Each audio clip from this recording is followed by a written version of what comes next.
Hello student, कैसे हैं आप सब? एकदम फर्स्ट क्लास, बढ़िया से पढ़ाई बढ़िया से चल रही है। बहुत बढ़िया। पिछले लेक्चर में हम लोगों ने कुछ डेरिवेशंस को देखा था, जिसमें आप सीरीज और पैरेलल का भी आया था, और उसके न्यूमेरिकल्स हम लोग नहीं कर पाए थे। आज के लेक्चर में हम लोग इसके ऊपर न्यूमेरिकल्स करेंगे। सीरीज और पैरेलल का न्यूमेरिकल्स किस तरीके से सॉल्व होता है, इसके ऊपर हम बात करेंगे। दूसरी चीज आज जो हम पढ़ने वाले हैं वो है हमारा पावर के बारे में। पावर क्या होता है, ठीक है, पावर के कुछ फॉर्मूलाज होते हैं, पावर को किस तरीके से निकाला जाएगा उसके बारे में। और सबसे इंपॉर्टेंट पार्ट जो है पावर का वो है inter relationship between P V I R के बारे में पढ़ेंगे। ये एक छोटा सा डेरिवेशन है जिसमें 3 फॉर्मूलाज पाए जाएंगे पावर के, और बहुत ही इंपॉर्टेंट टॉपिक है ये। डेरिवेशन डायरेक्टली एग्जाम में पूछा जाता है। तो वेलकम है आपका हमारे यूट्यूब चैनल पे सैयद क्लासेस, और मैं हूं आपका टीचर सैयद सर। तो ये है कुछ क्वेश्चन सीरीज के, जिसमें हम लोग सीखेंगे कि किस तरीके से टोटल रेजिस्टेंस निकालना होता है। ठीक है, क्वेश्चन नोट कर लीजिए। Find the total resistance of the following. हमने 3 फिगर बना रखे हैं और 3 फिगर में सीरीज में रेजिस्टेंस जुड़ा हुआ है। अच्छा, रेजिस्टेंस का जो सिंबल होता है वो सिंबल होता है कुछ इस तरीके से, जिगजैग लाइन करके। अगर ऐसा कुछ लिखा हुआ है, ऐसा कोई डायग्राम बना है, तो आप इसको क्या मानेंगे? रेजिस्टेंस। तो रेजिस्टेंस का सिंबल सर्किट के डायग्राम में इस तरीके से इंडिकेट किया जाएगा। तो अब हमें क्या करना है, हमें फिगर नंबर ए का इक्विवेलेंट रेजिस्टेंस या टोटल रेजिस्टेंस पता लगाना है। और ये देखना है कि ये जो डायग्राम है, इस डायग्राम में क्या ये सीरीज में कनेक्ट है या पैरेलल में। जैसा कि मैंने आपको बताया है कि अगर रेजिस्टेंस को एक वायर में कनेक्ट किया जाए तो वो हमेशा और हमेशा सीरीज में होता है। जरा चेक कर लेते हैं। ए से वायर आगे जा रहा है, 2 ओम 3 ओम 1 ओम, मतलब एक ही वायर में। इसका मतलब ये क्या हो गया? ये सीरीज में हो गया। यहां पे देखते हैं ए से क्या हो रहा है, 1 ओम 3 ओम 3 ओम 4 ओम, सब के सब किसमें कनेक्टेड है? सिंगल वायर में। देखिए सारे के सारे फिगर में जितने भी रेजिस्टेंस जुड़े हुए हैं वो सब के सब सीरीज में, सिंगल वायर में। तो हमें क्या निकालना है? इसका इक्विवेलेंट रेजिस्टेंस निकालना है।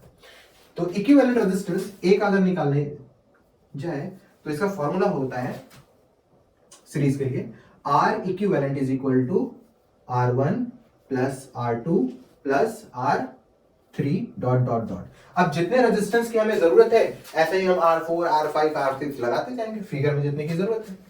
तो हमारे पास R की वैल्यू कितनी है? पहली 2 ओम, दूसरी है 3 ओम, और तीसरी है 1 ओम। हमारा टोटल रेजिस्टेंस कितना आ गया? R इक्विवेलेंट कितना आया पहले के लिए? देखिए 2 और 3 5 और 1 6 ओम, यानी हमारा टोटल रेजिस्टेंस कितना आ गया? 6 ओम। दूसरे वाले में जरा चेक करते हैं। सेम फॉर्मूला सीरीज में जुड़ा हुआ है, R equivalent is equal to R1 plus R2 plus R3। कितने रेजिस्टेंस है? 1 2 3 एंड 4। तो यहां पर आ जाएगा आपका R4। वैल्यू को पुटअप कर लेते हैं। 1 3 3 4, 1 प्लस 3 प्लस 3 प्लस 4, 3 3 6 और 4 10 और 1 11 ओम। ठीक है, ये हमारा क्या आ गया? इक्विवेलेंट रेजिस्टेंस किसमें? सीरीज में। अब क्वेश्चन नंबर 6 में जरा देखिए, डायग्राम ऊपर नीचे किया हुआ है लेकिन वायर सेम है। ठीक है, इसके लिए क्या निकलेगा? Same formula, R equivalent is equal to कितने हैं? 1 2 3 and 4, R1 plus R2 plus R3 plus R4। ठीक है, क्या करना है? सारी वैल्यूज को यहां पे पुटअप करके उनका आंसर लाना है। फटाफट वीडियो को रोक के कीजिए। ठीक है, ठीक है, हो गया? करें, चलिए। 3 ohm plus 3 plus 5 plus 5, answer हमारे क्या आ रहे हैं? टोटल रेजिस्टेंस में 5 5 10 और 6 16 ओम आ रहा है। जरा एक बात नोटिस करिए, जब हम टोटल रेजिस्टेंस सीरीज में निकाल रहे हैं तो हमारा टोटल रेजिस्टेंस सीरीज में, देखिए यहां पर 2 ओम है 3 ओम है 1 ओम है, लेकिन टोटल निकाले जा रहे हैं तो हमारा क्या हो रहा है? रेजिस्टेंस ज्यादा हो जा रहा है। यहां पर भी देखिए रेजिस्टेंस क्या हो रहा है? ज्यादा हो रहा है। यहां पर भी रेजिस्टेंस ज्यादा हो रहा है। इसका मतलब है जब भी हम सीरीज में टोटल रेजिस्टेंस निकालने की कोशिश करेंगे, हमारा टोटल रेजिस्टेंस हमेशा और हमेशा ज्यादा आएगा। ठीक है, नोट कर लीजिए।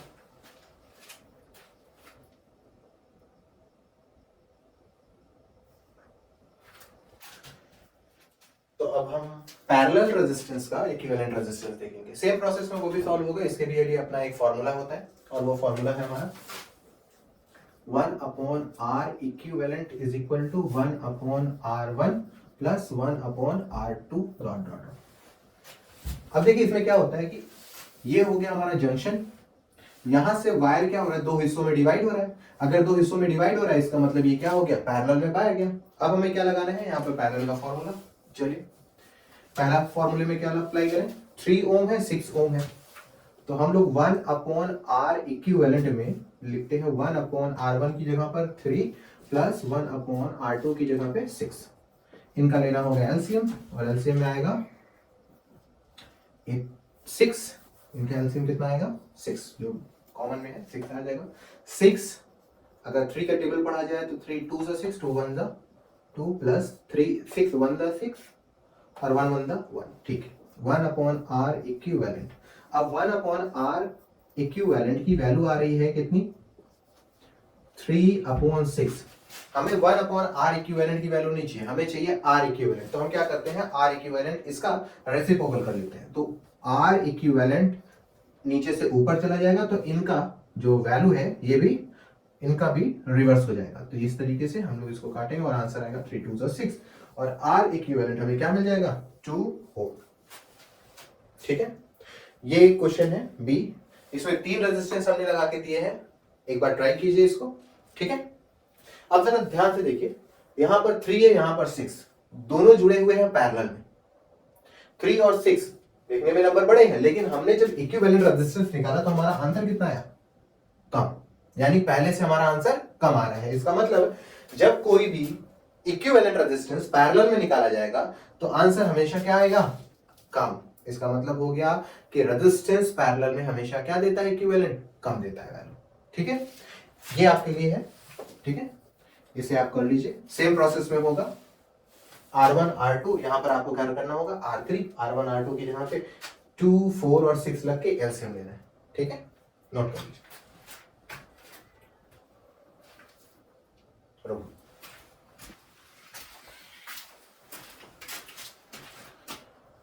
तो अब हेडिंग लगा लीजिए पावर। हम लोगों ने थोड़ा सा देख लिया इसके बारे में। ठीक है, तो अगली हेडिंग जो हम लोग पढ़ने जाएंगे वो है हम लोग की पावर। चलिए देखिए पावर क्या होता है। हेडिंग लगा लीजिए पावर। पहले इसको समझते हैं आखिर पावर है क्या। पावर का मतलब होता है ताकत। पावर मतलब ताकत। किसी से अगर कहा जाए कि आपकी पावर क्या है, तो वो कोई काम करेगा और उसके काम के करने के हिसाब से हम उसकी पावर के बारे में बताएंगे। तो क्या सिर्फ काम के करने के हिसाब से हम किसी की पावर को डिसाइड कर सकते हैं। सपोज करिए 2 आदमी हैं जो काम कर रहे हैं और दोनों ही बड़ी मेहनत से काम कर रहे हैं, सुबह से लेकर शाम तक काम करते गए, तो हम क्या बोलेंगे, इनकी दोनों की पावर बहुत ज्यादा है। क्या हम ऐसा कह सकते हैं, नहीं। कुछ और भी चीजें हैं जो हमें ये देखनी होंगी, आखिर पावर किसकी ज्यादा और किसकी कम है। हम उन दोनों आदमियों में ये देखेंगे कि वो आदमी में से कौन सा आदमी दिए गए काम को कम से कम वक्त में निपटा दिया। अब उन दोनों में से जो आदमी पहले काम सबसे पहले खत्म करेगा, कम वक्त में काम को निपटा देगा, हम मानेंगे उसकी पावर सबसे ज्यादा है। यानी पावर को मेजर करने के लिए टाइम का होना जरूरी है। ठीक है, तो पावर क्या है, कम से कम वक्त में ज्यादा से ज्यादा काम कर देना किसी की पावर के बारे में बताता है। और इसी से हम लोग डेफिनेशन बनाते हैं। एक फॉर्मूला पहले लिखते हैं पावर का, उसके बाद उससे डेफिनेशन बनाते हैं। तो पावर इज इक्वल टू क्या, power is equal to work done by time taken. अब इसे डेफिनेशन अगर बनानी हो तो क्या होगा, work done per unit time is called power. Work done per unit time called power. ठीक है, इसको रिप्रेजेंट कर सकते हैं P is equal to W upon T के फॉर्म में। अब पावर की जरा यूनिट देख लेते हैं। वर्क की यूनिट होती है जूल्स, टाइम हो गया सेकेंड, पावर क्या हो गया, पावर हो गया वाट। पावर हो गया वाट, रिप्रेजेंट करेंगे कैपिटल डब्ल्यू से। ठीक है, क्लियर, नोट कर लीजिए। अब यहां पर एक बात आती है, जैसे छोटा सा न्यूमेरिकल टॉपिक है पावर। अब यहां पर एक बात आती है, एक टॉपिक आता है, क्या रिलेशन है P का V के साथ, V का I के साथ, I का R के साथ। ठीक है, इसको हम लोग देखेंगे। तो हेडिंग लगा लीजिए, relation between P, V, I and R। बड़ा इंपॉर्टेंट टॉपिक है, relation between P, V, I, R। Power, volt, current और रेजिस्टेंस का आपस में क्या रिश्ता है। ठीक है, चलिए स्टार्ट करें। हम लोग को मालूम है कि पोटेंशियल डिफरेंस, जैसे we know that PD is equal to potential difference का फॉर्मूला वर्क अपॉन चार्ज। ठीक है, वर्क अपॉन चार्ज देता है। ठीक, चलिए W के फॉर्म में अगर इसे लिखा जाए तो क्या आंसर आएगा, W is equal to PD, यानी V लगा सकते हैं क्या, V is equal V into I।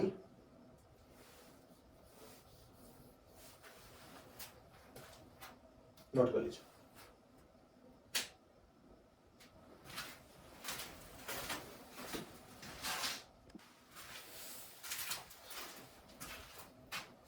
हो गया, पोटेंशियल डिफरेंस से work is equal to V into I हमें मिल गया। ठीक है, जरा पावर का फॉर्मूला देखिए, power is equal to W upon T। W upon T। हमें क्या कर रहे हैं, वर्क का फॉर्मूला पोटेंशियल डिफरेंस उठा के यहां रख देना है। ठीक है, देखिए क्या फॉर्मूला बनता है, P is equal to W upon T में हम लोग रूट पुट अप कर रहे हैं, W में V into I upon T। ठीक है,